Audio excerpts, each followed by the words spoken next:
సుపరిపాలన సంస్కరణల కోసం తెలంగాణ ప్రభుత్వం కీలక నిర్ణయాలు తీసుకుంటోంది. జూలై 10న తెలంగాణ మంత్రివర్గ సమావేశం జరగనుంది. స్థానిక సంస్థల ఎన్నికలు, బణకచెర్ల సహా పలు కీలక అంశాలపై చర్చించనున్నారు. ఇకపై కేబినెట్ ఫైళ్లని డిజిటల్ ఫైలింగ్ రూపంలో భద్రపరచనున్నారు. ప్రతి 3 నెలలకోసారి స్టేటస్ రిపోర్టుపై కేబినెట్ సమావేశం అవ్వాలని రేవంత్ రెడ్డి ప్రభుత్వం నిర్ణయం తీసుకుంది. ఇదే అంశానికి సంబంధించి పూర్తి డీటెయిల్స్ మా కరెస్పాండెంట్ నరసింహరావు అందిస్తారు. నరసింహరావు, మీరు చెప్పినట్లుగా కీలకమైనటువంటి సంస్కరణలు తీసుకురావాలని పరిపాలనలో ముఖ్యమంత్రి రేవంత్ రెడ్డి తలపొస్తున్నారు. అందులో భాగంగా కొన్ని కీలకమైనటువంటి నిర్ణయాలను కూడా తీసుకుంటున్నారు. అందులో భాగంగా ఇప్పటికే ప్రతి నెల 2 సార్లు కేబినెట్ సమావేశాన్ని నిర్వహించాలని చెప్పి డిసైడ్ అయ్యారు. అందులో భాగంగా ప్రతి నెల 2 సార్లు సమావేశాలని కూడా నిర్వహిస్తా ఉన్నారు. అయితే ఇక మొదటి సమావేశం జరిగిన సందర్భంలోనే 2వ సమావేశం ఎప్పుడు జరుగుతుందో కూడా ఆ తేదీని ముందుగానే సమాచారం అందించాలని చెప్పి కూడా అధికారులను ముఖ్యమంత్రి రేవంత్ రెడ్డి ఆదేశించారు. అందులో భాగంగా ఈ నెల 23న జరిగినటువంటి కేబినెట్ సమావేశంలోనే తదుపరి కేబినెట్ సమావేశాన్ని జూలై 10న నిర్వహించాలని చెప్పి డిసైడ్ చేశారు.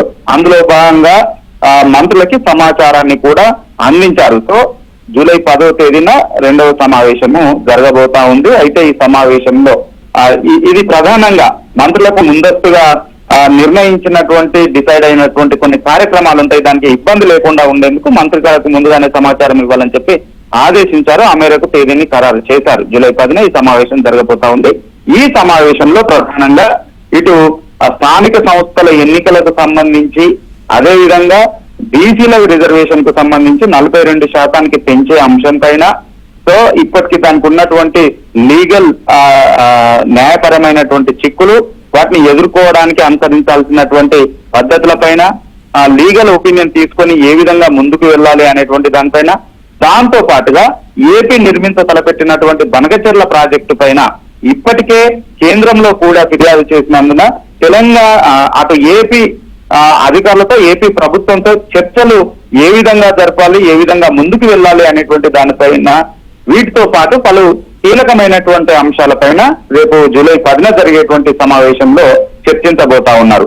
దాంతో పాటుగా ఇంకా మరొక కీలకమైనటువంటి నిర్ణయాన్ని కూడా తీసుకున్నారు. ఇటీవల కాలంలో ప్రభుత్వాలు వారి హయాంలో జరిగినటువంటి నిర్ణయాలకు సంబంధించి ఫైళ్లు అవపడకుండా చేయడము, కొన్ని ఫైళ్లను ధ్వంసం చేయడము వంటి పరిస్థితులను చూస్తా ఉన్నాము. ఇటు తెలుగు రాష్ట్రాల్లో మనం చూసాము. ఫోన్ ట్యాపింగ్ కు సంబంధించినటువంటి కొన్ని ధ్వంసం చేశారన్నటువంటి ప్రచారం కూడా విస్తృతంగా జరుగుతా ఉంది. సో ఇలాంటివి ఇక ఎప్పుడు జరగకుండా ఫైళ్లు భద్రంగా ఉండాలంటే ఈ ఫైలింగ్ విధానాన్ని తీసుకురావాలి.